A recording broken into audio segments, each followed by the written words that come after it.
दोस्तों political science semester 7 major 16 का एक मोस्ट इंपोर्टेंट क्वेश्चन कि सिनॉप्सिस क्या है, इसके उद्देश्य और संरचना का वर्णन कीजिए। सिनॉप्सिस क्या होता है, सिनॉप्सिस किसे कहते हैं, सिनॉप्सिस का परिभाषा दीजिए, सिनॉप्सिस का अर्थ, इसके उद्देश्य और संरचना का वर्णन कीजिए। क्वेश्चन किसी भी तरह से पूछा जा सकता है, ठीक है। तो सिनॉप्सिस होता क्या है, इसके उद्देश्य क्या होते हैं और इसकी संरचना कैसी होती है, इसके बारे में आपको बताना। तो चलिए बिना देर किए समझते हैं इस क्वेश्चन के आंसर को। क्वेश्चन बहुत ही इंपॉर्टेंट है। जो भी आपका सेमेस्टर 7 का सिलेबस है पॉलिटिकल साइंस मेजर 16 का कंप्लीट तैयारी हम इस चैनल पर करवाएंगे, तो आप लोग चैनल को सब्सक्राइब कर लीजिए। वीडियो पसंद आता है तो वीडियो पर लाइक कर दो, अपने दोस्तों में इसको शेयर भी कर देना है। चलिए समझते हैं दोस्तों सिनॉप्सिस का अर्थ क्या होता है, सिनॉप्सिस किसे कहते हैं। सिनॉप्सिस का अर्थ को हम लोग यहाँ पर समझेंगे। कहा जा रहा है कि शिक्षा और के क्षेत्र में किसी विषय पर विस्तृत अध्ययन या शोध कार्य करने से पहले उसकी एक संक्षिप्त योजना तैयार की जाती है। शिक्षा और शोध के क्षेत्र में किसी भी विषय पर विशेष अध्ययन या शोध कार्य करने से पहले उसकी एक संक्षिप्त योजना तैयार की जाती है। मतलब कह सकते हैं कोई भी शोध कार्य जब शुरू किया जाता है तो उसको करने से पहले, उसके अध्ययन या फिर शोध कार्य करने से पहले क्या, तो उसकी एक संक्षिप्त योजना तैयार की जाती है। उसके बारे में कुछ ड्राफ्ट लिखे जाते हैं, ठीक है, प्रारूप लिखे जाते हैं। इस योजना में यह बताया जाता है कि शोध किस विषय पर किया जाएगा, उसका उद्देश्य क्या है और उसे किस प्रकार पूरा किया जाएगा और उसको किस प्रकार से पूरा किया जाएगा। इस प्रकार की संक्षिप्त रूपरेखा को सिनॉप्सिस कहा जाता है। और इस तरह का जो संक्षिप्त रूपरेखा होता है, किस तरह से उसका शोध किया जाएगा, उसका विषय क्या होगा, ठीक है, उसका उद्देश्य क्या होगा, उस पर किस तरह से तथ्यों को जमा किया जाएगा, इन सब बातों को जहाँ पर लिखा जाता है, इस संक्षिप्त रूपरेखा को ही सिनॉप्सिस कहा जाता है। जहाँ पर शोध से पहले एक ड्राफ्ट तैयार किया जाता है कि किस तरह से वहाँ पर शोध किया जाएगा, उसका विषय क्या है, इसका उद्देश्य क्या है, तथ्यों को किस तरह से जमा किया जाएगा, इन सब बातों को जहाँ पर लिखा जाता है, एक ड्राफ्ट जहाँ पर एक प्रारूप तैयार किया जाता है, उसी रूपरेखा को सिनॉप्सिस कहा जाता है, ठीक है। यह पूरे शोध कार्य की एक प्रारंभिक रूपरेखा होती है। और ये क्या है, तो पूरे शोध कार्य का एक प्रारंभिक रूपरेखा होता है जिससे यह स्पष्ट हो जाता है कि आगे का अध्ययन किस दिशा में किया जाएगा। और इस ड्राफ्ट से या फिर सिनॉप्सिस से यह स्पष्ट हो जाता है कि आगे अध्ययन किस दिशा में किया जाएगा या फिर शोध किस दिशा में किया जाएगा। ये क्या है, तो एक प्रारंभिक रूपरेखा होता है और इसी को सिनॉप्सिस कहा जाता है। जैसे हम आपको अगर आसान भाषा में समझाना चाहें तो इस तरह से आप समझ सकते हैं कि सिनॉप्सिस किसी बड़े अध्ययन या शोध कार्य का छोटा और स्पष्ट परिचय होता है जो पूरे विषय की एक झलक प्रस्तुत करता है। क्या कहा गया कि जो सिनॉप्सिस होता है वो किसी बड़े अध्ययन का या फिर शोध कार्य का एक छोटा सा स्पष्ट परिचय होता है। किस तरह से हम लोग किस विषय पर शोध करेंगे, उसका विषय क्या होने वाला है, उसका उद्देश्य क्या होने वाला है, उस पर हम लोग किस तरह से काम करेंगे, तथ्यों को कैसे जमा करेंगे, ठीक है, प्रमाण कहाँ से लाएंगे, इन सब बातों को जब एक चीज में लिखा जाता है तो उसी को सिनॉप्सिस कहा जाता है। एक स्पष्ट परिचय को ही सिनॉप्सिस कहा जाता है। पूरे विषय के एक झलक, जो पूरे विषय का एक झलक प्रस्तुत करता है उसी को सिनॉप्सिस कहा जाता है, ठीक है। कह सकते हैं कि ये एक ड्राफ्ट की तरह काम करता है, एक प्रारूप की तरह काम करता है किसी भी शोध कार्य के लिए, ठीक है। उदाहरण में आप समझ सकते हैं, उदाहरण में यहाँ पर हम लिख के लाए ताकि बच्चे समझ सके। कहा जा रहा है कि यदि कोई छात्र भारत में शिक्षा का विकास किस तरह से हो सकता है, यदि कोई छात्र इस पर शोध करता है, विषय पर शोध करना चाहता है, तो वह पहले संक्षेप में लिखेगा कि इस विषय को क्यों चुना गया। अगर कोई छात्र इस विषय पर शोध करना चाहता है तो वो सबसे पहले ये लिखेगा कि इस विषय को उसने क्यों चुना, इसका उद्देश्य क्या है और इस विषय का अध्ययन किस प्रकार किया जाएगा और इस विषय का जो अध्ययन है वो किस प्रकार किया जाएगा। यही संक्षिप्त विवरण सिनॉप्सिस कहलाता है। और ये जो संक्षिप्त विवरण है कि एक ही पेज में हम सब कुछ लिख दिए कि इस विषय को क्यों चुना गया, इसका उद्देश्य क्या है, इस पर किस तरह से शोध किया जाएगा, इन सब बातों का जहां पर हम लोग विवरण देते हैं उसी को सिनॉप्सिस कहा जाता है। उम्मीद करते हैं आपको सिनॉप्सिस का मतलब समझ में आ गया होगा। आगे हम लोग समझते हैं सिनॉप्सिस के उद्देश्य का, कि सिनॉप्सिस का उद्देश्य क्या रहता है, सिनॉप्सिस का उद्देश्य क्या होता है। तो पहला जो उद्देश्य है सिनॉप्सिस का वो है शोध विषय की स्पष्ट जानकारी देना। आप किस विषय पर शोध करना चाहते हैं उस विषय के बारे में स्पष्ट जानकारी देना सिनॉप्सिस का उद्देश्य होता है।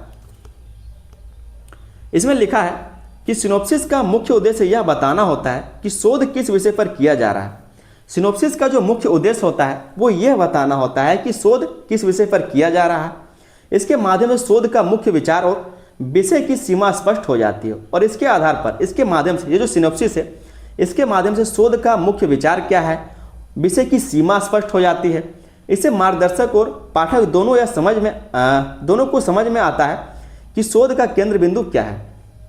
इसे जो मार्गदर्शक है या फिर जो पाठक है वो दोनों आराम से समझ पाते हैं कि शोध का केंद्र बिंदु क्या है, हमें खोजना क्या है या फिर किस विषय पर शोध करना है। तो ये जो सिनॉप्सिस है उसका पहला उद्देश्य रहता है, ठीक है। इसका पहला उद्देश्य क्या है? तो पहला इसका उद्देश्य शोध विषय की स्पष्ट जानकारी देना। दूसरा जो इसका उद्देश्य है वह शोध कार्य की योजना प्रस्तुत करना। शोध का कार्य किस तरह से होगा, एक प्लानिंग जो है किस तरह से प्लानिंग उसका किया गया है उसके बारे में बताना इसका एक उद्देश्य रहता है। सिनॉप्सिस के माध्यम से शोध कार्य पूरी योजना का संक्षिप्त परिचय दिया जाता है। क्या कहा जा रहा है कि सिनॉप्सिस के माध्यम से ही शोध कार्य की पूरी योजना का संक्षिप्त परिचय दिया जाता है। तो शोध कार्य की योजना का प्रस्तुत करना सिनॉप्सिस का उद्देश्य रहता है। इसमें यह बताया जाता है कि शोध किन किन चरणों में किया जाएगा और किस प्रकार जानकारी एकत्र की जाएगी। ये जो सिनॉप्सिस है इसका जो दूसरा उद्देश्य रहता है वो ये रहता है कि शोध किन किन चरणों में किया जाएगा, किस प्रकार जानकारी एकत्र की जाएगी। इससे शोध कार्य को व्यवस्थित रूप से करने में सहायता मिलती है और इससे जो शोध कार्य है उसको व्यवस्थित तरीके से करने में सहायता मिलता है। तो ये इसका दूसरा उद्देश्य रहता है। तीसरा जो सिनॉप्सिस का उद्देश्य वो है विषय की महत्ता को स्पष्ट करना। विषय की महत्ता को ये स्पष्ट करता है। ये जो सिनॉप्सिस है वो विषय की महत्ता को भी स्पष्ट करता है। सिनॉप्सिस यह भी बताता है कि चुना गया विषय क्यों महत्वपूर्ण है। जैसे कि आप उदाहरण में देखे थे, शिक्षा का विकास करने के लिए कोई स्टूडेंट इस पर विचार कर रहा था, तो सिनॉप्सिस यह भी बताता है कि चुना गया विषय क्यों महत्वपूर्ण है। तो विषय की महत्ता को भी स्पष्ट करता है। जो सिनॉप्सिस है वो विषय की महत्ता को भी स्पष्ट करने का काम करता है और उसका अध्ययन क्यों आवश्यक है। इससे यह समझने में मदद मिलती है कि इस विषय पर शोध करने में समाज, शिक्षा या फिर किसी विशेष क्षेत्र को क्या लाभ हो सकता है। क्या कहा गया कि सिनॉप्सिस यह भी बताता है कि चुना गया विषय क्यों महत्वपूर्ण है और उसका अध्ययन क्यों आवश्यक है। इससे यह समझने में मदद मिलती है कि इस विषय पर शोध करने से समाज, शिक्षा या किसी विशेष क्षेत्र को क्या लाभ हो सकता है। और ये जो सिनॉप्सिस है ये यह भी बताता है कि इस विषय पर अगर शोध किया जाता है तो उसका समाज पर, शिक्षा पर या फिर किसी विशेष क्षेत्र पर क्या लाभ हो सकता है। ठीक है, ये सारे इसके उद्देश्य हैं सिनॉप्सिस के। चौथा जो इसका उद्देश्य है वह शोध की दिशा निर्धारित करना। शोध की ये दिशा निर्धारित करता है। जैसा कि आपको हम शुरू में ही बता दिए कि जो सिनॉप्सिस होता है वो एक ड्राफ्ट की तरह काम करता है, एक प्रारूप की तरह काम करता है कि जो शोध किसी विषय पर आप करने वाले हैं वो आपके विषय को भी बताएगा, उद्देश्यों को भी बताएगा, किस तरह से अपने जानकारी को इकट्ठा करना है वो भी बताएगा, कितने चरणों में इसको पूरा करना है ये भी बताएगा। ठीक है, तो इन सब पूरे बातों को जो विवरण दिया जाता है उसी को सिनॉप्सिस कहा जाता है। और सिनॉप्सिस का अगला जो उद्देश्य वो है शोध की दिशा निर्धारित करना।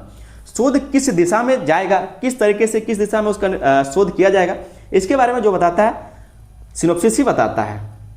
सिनॉप्सिस शोध कार्य के लिए एक मार्गदर्शक की तरह कार्य करता है। जो सिनॉप्सिस है वो शोध कार्य के लिए एक मार्गदर्शक की तरह, मतलब एक मेंटर की तरह काम करता है। यह शोधकर्ता को यह स्पष्ट करता है कि उसे अपने अध्ययन में किन किन पहलुओं पर ध्यान देना है और किस दिशा में आगे बढ़ना है। तो सिनॉप्सिस ये काम करता है, जो भी शोधकर्ता होता है वो उसको स्पष्ट कर देता है कि आपको किन किन अध्ययन को, किन किन पहलुओं में अध्ययन करना है और किस दिशा में आगे बढ़ना है। तो सिनॉप्सिस ये सब चीज़ों को भी क्लियर कर देता है। पांचवा जो इसका उद्देश्य वो है शोध कार्य को व्यवस्थित बनाना। शोध कार्य को व्यवस्थित बनाना। सिनॉप्सिस के माध्यम से पूरे शोध कार्य की रूपरेखा पहले से ही तैयार की जाती है।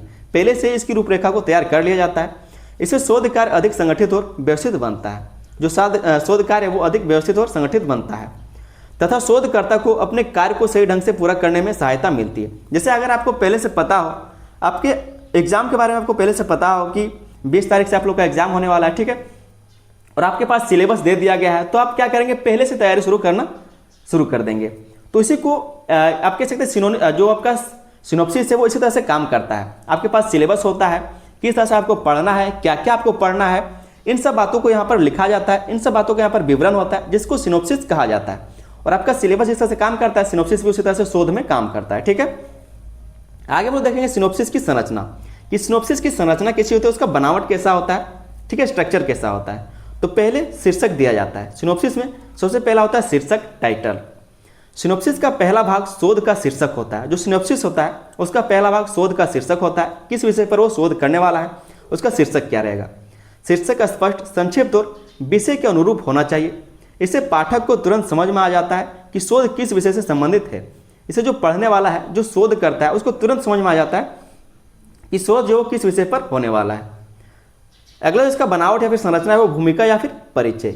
भूमिका या फिर परिचय दिया जाता है, इंट्रोडक्शन दिया जाता है जिस विषय पर वो शोध करने वाला है। इस भाग में शोध विषय का संक्षिप्त परिचय दिया जाता है। इस भाग में जो शोध विषय है कि किस विषय पर आप शोध करने वाले, उसका संक्षिप्त परिचय दिया जाता है।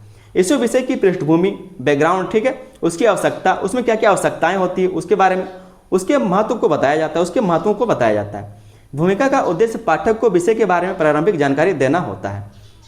और जो सिनोप्सिस में भूमिका लिखा जाता है उसका उद्देश्य ये होता है कि पाठक को वो विषय के बारे में प्रारंभिक जानकारी दे सके कि क्या क्या उसमें लगने वाला है। अगला जो इसका संरचना है वो है शोध के उद्देश्य। शोध के उद्देश्यों को बताया जाता है, ऑब्जेक्टिव्स ऑफ स्टडी। इस भाग में यह स्पष्ट किया जाता है कि शोध कार्य का मुख्य उद्देश्य क्या है। इस भाग में क्या है तो यह स्पष्ट किया जाता है कि शोध कार्य का मुख्य उद्देश्य क्या है, किस उद्देश्यों को वो पूरा करने वाला है। शोधकर्ता इस अध्ययन के माध्यम से किन प्रश्नों का उत्तर ढूंढना चाहता है और वह किस प्रकार की जानकारी प्राप्त करना चाहता है मतलब आप किस विषय को ढूंढना चाह रहे हैं और किस तरफ आपको जाना है, इसके बारे में वो बताता है। अगला जो इसका संरचना है वो है शोध की पद्धति। ठीक है, जो आपका सिनोप्सिस है उसकी संरचना को हम लोग देख रहे हैं कि सिनोप्सिस कैसे तैयार किया जाता है। Research methodology. ठीक है, इस भाग में यह बताया जाता है कि शोध कार्य किस प्रकार किया जाएगा। इस भाग में क्या तो यह बताया जाता है कि शोध के जो कार्य है वो किस प्रकार आगे बढ़ेगा। उदाहरण के लिए सर्वेक्षण, साक्षात्कार, पुस्तक अध्ययन या अन्य किसी विधि का प्रयोग किया जा सकता है। इससे यह स्पष्ट होता है कि शोधकर्ता जानकारी कैसे एकत्र करेगा और शोध का ये पद्धति को बताता है। जो सिनोप्सिस का बनावट है अगला चरण में ये ऐसा काम करता है। अगला जो इसका संरचना है वो है अध्ययन का महत्व। इस भाग में यह बताया जाता है कि इस शोध से क्या लाभ होगा, यह शोध समाज, शिक्षा या फिर किसी विशेष क्षेत्र के लिए क्यों महत्वपूर्ण है और इससे नई जानकारी या समझ कैसे प्राप्त हो सकती है। तो सिनोप्सिस का अगला जो संरचना होता है वो यही होता है, अध्ययन का वो महत्व के बारे में बताता है। अगला जो इसका संरचना है वो है संदर्भ सूची कि कहाँ से उसने संदर्भ लिया, पुस्तकों से लिया, लेखों से लिया, इंटरनेट से लिया, कहाँ से उसने संदर्भ लिया है, रेफरेंस कहाँ से लिए हैं। सिनोप्सिस के अंत में उन पुस्तकों, लेखों, शोध पत्रों या फिर अन्य स्रोतों की सूची दी जाती है जिनकी सहायता से शोध कार्य किया जाएगा। ठीक है, कि कहाँ से आप लोग रेफरेंस ले सकते हैं, जो शोध करता है वो कहाँ से रेफरेंस ले सकता है। इससे यह पता चलता है कि शोध कार्य विश्वसनीय स्रोतों के आधार पर किया जा रहा है और इससे यह पता चलता है कि जो शोध कार्य है वो विश्वसनीय स्रोतों के आधार पर किया जा रहा है। पहले से रेफरेंस का पता रहता है कि संदर्भ कहाँ से लेना है। तो यहाँ हमने क्वेश्चन को समझ लिया कि सिनोप्सिस क्या होता है और इसके उद्देश्य और इसकी संरचना क्या होती है। आगे एक छोटा सा निष्कर्ष हम लोग देख लेते हैं। कहा जा रहा है कि इस प्रकार सिनोप्सिस किसी शोध कार्य का परियोजना की संक्षिप्त रूपरेखा होती है जिसमें विषय, उद्देश्य, पद्धति और महत्व का संक्षिप्त विवरण दिया जाता है। यह शोध कार्य की दिशा को स्पष्ट करता है और पूरे अध्ययन को व्यवस्थित तथा सफलतापूर्वक पूरा करने में महत्वपूर्ण भूमिका निभाता है। शोध जो आपका सिनोप्सिस है वो उसी तरह काम करता है जैसे एक ड्राफ्ट काम करता है, एक प्रारूप काम करता है, जहाँ पर हम लोग क्या करते हैं, एक प्रारूप बना लेते हैं और उस प्रारूप के माध्यम से हम लोग किसी काम को करते हैं। तो इसी तरह से सिनोप्सिस जो है वो उसी तरह से काम करता है किसी भी शोध वाले विषय में। उम्मीद करते हैं दोस्तों क्वेश्चन का आंसर आपको समझ में आया होगा। ये आपका पॉलिटिकल साइंस सेमेस्टर 7 का मेजर पेपर 16 का एक इंपॉर्टेंट क्वेश्चन था। चैनल पर नहीं हो तो आप लोग चैनल को सब्सक्राइब कर लेंगे। वीडियो पसंद है तो वीडियो पर लाइक कर दे, अपने दोस्तों में इसको शेयर भी कर देना है। एक छोटा सा मदद आपको करना है कि वीडियो को शेयर करना है। चैनल पर नहीं हो तो दोस्तों चैनल को आप लोग सब्सक्राइब जरूर कर लीजिएगा। वीडियो को बनाने में बहुत ज़्यादा टाइम लगता है, मेहनत लगता है, तो आप लोग चैनल को सब्सक्राइब जरूर कीजिए। बिल्कुल फ्री है, कोई पैसा नहीं लगता है। वीडियो को शेयर कर दीजिएगा। मिलते हैं किसी नेक्स्ट वीडियो में, तब तक के लिए धन्यवाद। जय हिंद।